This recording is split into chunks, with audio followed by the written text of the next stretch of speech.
Fight Designer LLC. Just showing another little prop thing that I had here.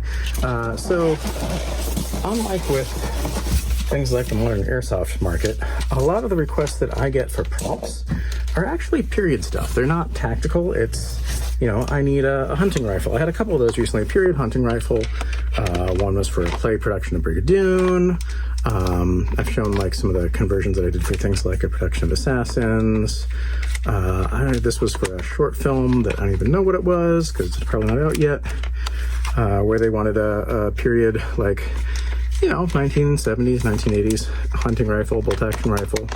And unfortunately, a lot of the stuff that I've got is more modern because it's either airsoft or rubber training guns, which are made around mostly modern things, or they're military surplus or like reenactors, which again, also tend to be military firearms.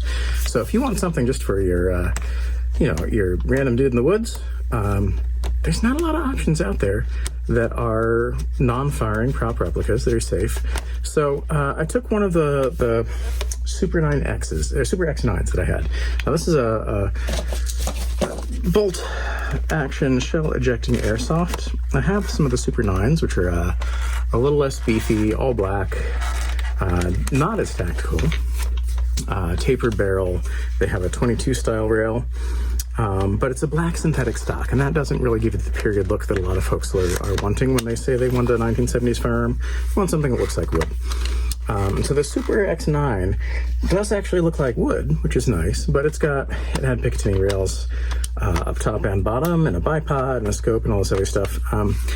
Now, the modern tactical rail wasn't really in use until the 80s at the earliest, and it didn't really get common until the 90s in the civilian market and things like that. So not as good. So what I did was I modified this. I had enough requests. I was like, you know what, it's time. I should do this. So this is an old like rotary 1022 style magazine on these. But things I had to do, cut off this rail that was on the top. So, and yeah, if you look up close, you'll still be able to tell that this is Picatinny rail. But if you're not looking up super close, you're not going to know. The section on the bottom that had the bipod and the sling mount, I wanted a sling mount because they want to be able to mount a sling.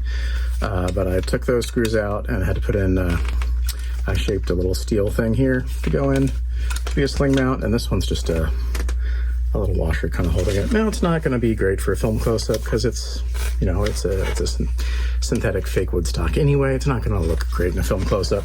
They had some distance on this one, so they weren't too worried about it, which is great. So for something like that, you know, it'll hold up reasonably well, and it's now a shell ejecting bolt action. Looks like basically period hunting rifle. There's a canvas and leather stock on, or a sling on here. You know, so again, it's not perfect, but for most of what we need, it'll do. That'll do, pig. That'll do. And most of this is reversible. The only thing that's not is this long section of rail on the top that I had to actually cut down. I also patched up a little hole in here where it's made to have the option of, if you don't want the bolt ejecting, it came with a little thing here that you could attach that would load BBs as sort of out of a little, you know, tube strip magazine kind of thing. Still got the rail that went on the bottom. But you know, it'll work. The spring bolt is a little stiff because it's spring action. I thought about swapping out the gas bolt as a part of the props, but the gas bolt actually is not shell ejecting. So while this would be easier to cycle, it would inject the shells, which makes it not nearly as useful for prop stuff. So a little sad on that. But you know, this is now a decently period hunting rifle prop should we need it.